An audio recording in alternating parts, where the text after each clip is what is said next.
Hello दोस्तों, स्वागत है आप लोगों का मेरे चैनल CGPSC लाइब्रेरी में। मैं आप लोगों को महिला पर्यवेक्षक, महिला सुपरवाइजर, छात्रावास अधीक्षक का क्लास करा रही हूं। इसमें हम लोग महिला सुपरवाइजर और छात्रावास अधीक्षक का सिलेबस वाइज संपूर्ण अध्ययन करेंगे और ये क्लासेस बिल्कुल फ्री है दोस्तों। इसमें किसी भी प्रकार का शुल्क देय नहीं होगा। तो दोस्तों, अगर आप लोग चैनल पे नए हैं तो चैनल को ज़रूर सब्सक्राइब कीजिएगा और बेल आइकन को दबाना मत भूलिएगा, ताकि जब भी मैं न्यू वीडियो बनाऊं आप लोगों तक मेरे वीडियो का नोटिफिकेशन पहुंच जाए। और हाँ, आप लोग मेरे टेलीग्राम ग्रुप से भी जुड़ सकते हैं। नीचे डिस्क्रिप्शन बॉक्स में लिंक अवेलेबल रहता है। तो चलिए दोस्तों, आज हमारे टॉपिक पे आते हैं। आज का हमारा टॉपिक है विटामिन।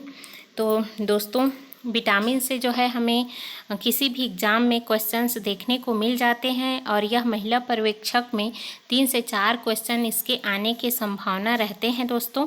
तो चलिए आप लोग अच्छे से समझिए और वीडियो को अंत तक वॉच कीजिए, ठीक है। तो देखते हैं हम लोग इसमें आखिर विटामिन होता क्या है।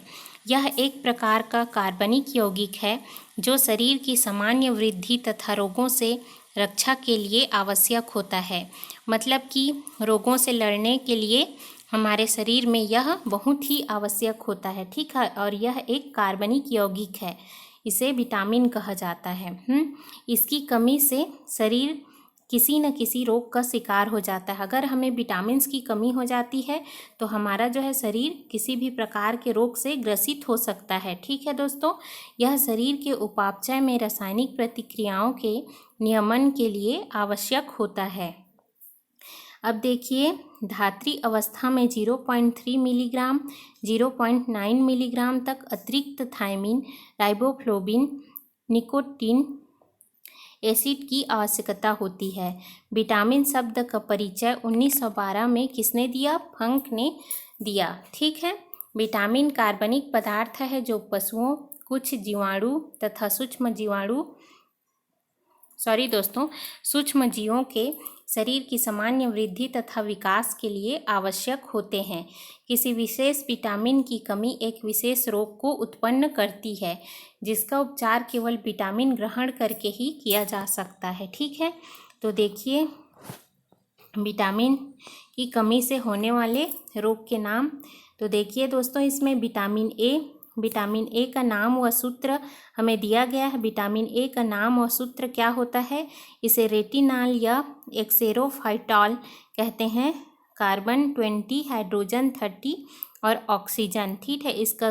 इसका स्रोत क्या होता है? दूध, मक्खन, अंडा, मछली, पालक, गाजर, हरी सब्जियां आदि। और इसके कार्य क्या क्या होते हैं? वृद्धि और दृष्टि के लिए यह बहुत ही आवश्यक होता है, ठीक है। और अगर हमें हमारे शरीर में विटामिन ए की कमी हो जाती है तो इस विटामिन की कमी के अभाव में हमें कौन कौन से रोग होते हैं दोस्तों?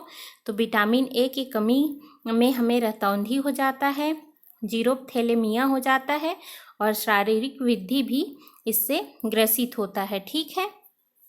नेक्स्ट हम देखते हैं विटामिन B1 है। विटामिन B1 का नाम और सूत्र थायमिन या एन-यूरिन इसे कहा जाता है, ठीक है। इसमें C12, H18, N4, Cl2OS रहता है, इसका सूत्र है, ठीक है। अंडा, मांस, मछली, चावल तथा गेहूं की छीलन, इष्ट अनाज आदि को ग्रहण करके हम विटामिन B1 जो है अपने शरीर में एब्जॉर्ब कर सकते हैं, ठीक है दोस्तों। इसके कार्य क्या होते हैं? तंत्रिका तंत्र के सुचारू रूप से कार्य करने के लिए यह आवश्यक होता है। अगर हमें विटामिन B1 की कमी हो जाती है तो हमें कौन कौन सा रोग हो जाता है? भूख नहीं लगता है, बदहजमी हो जाता है, बेरी हो जाता है, ठीक है। एनीमिया के भी शिकार हो जाते हैं। अब देखिए विटामिन B2, जिसे राइबोफ्लोविन या लेक्टोप्लाविन के नाम से भी हम जानते हैं। और इसके जो है स्रोत हैं दूध, पनीर, अंडा, मांस, हरी सब्जियां, जिगर आदि, ठीक है। और इसके कमी से हमें कौन कौन सा रोग हो जाता है? मुंह में छाले होना, होठों और मुंह के कोनों का फट जाना, ठीक है। विटामिन B6 को हम देखते हैं, जिसे पीराडॉक्सिन कहा जाता है। इसके स्रोत क्या क्या हैं, मतलब कि इसकी कमी को हम कैसे दूर कर सकते हैं।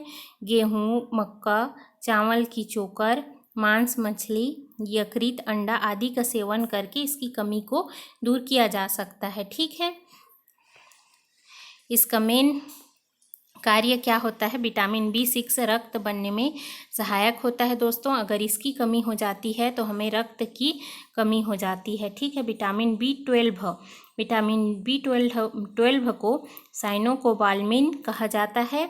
इसे यकृत, अंडे, मछली, मांस, दूध आदि ग्रहण करके दूर किया जा सकता है। यह भी रक्त बनाने में आवश्यक होता है और अगर इसकी कमी हो जाए तो हमें खून की कमी हो जाती है। ठीक, अब विटामिन C देखते हैं दोस्तों, जिसे एस्कॉर्बिक अम्ल भी कहा जाता है।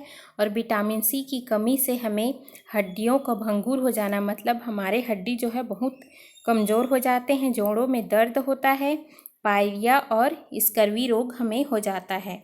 विटामिन D को देखते हैं, जिसे कैल्सीफेरॉल, ठीक है, विटामिन D जो है कैल्सीफेरॉल कहा जाता है। इसे यकृत, तेल, मक्खन या विटामिन होता है। ठीक है, अब नेक्स्ट देखते हैं दोस्तों, विटामिन D की कमी से हमें सूखा रोग, दांतों की विकृति हो जाती है।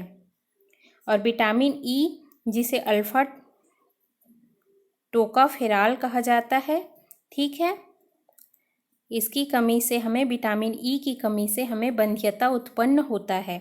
विटामिन K को हम देखते हैं, विटामिन K की कमी से हमें रक्त का थक्का नहीं बनता है।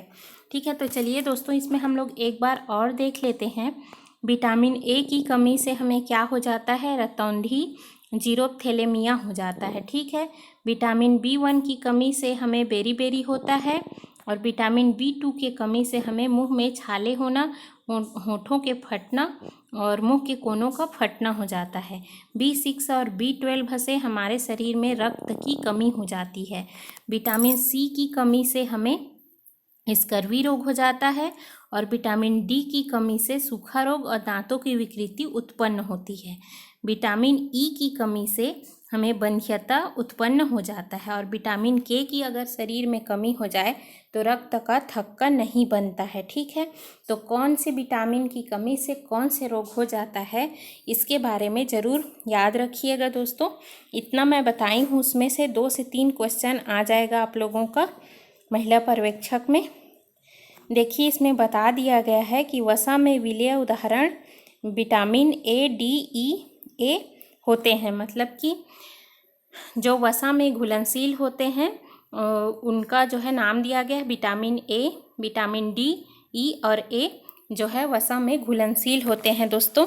तो आज के लिए इतना ही। मेरा वीडियो आप लोगों को अच्छा लगा है तो चैनल को सब्सक्राइब कीजिए, वीडियो को लाइक कीजिए, वीडियो को शेयर कीजिए। Thank you.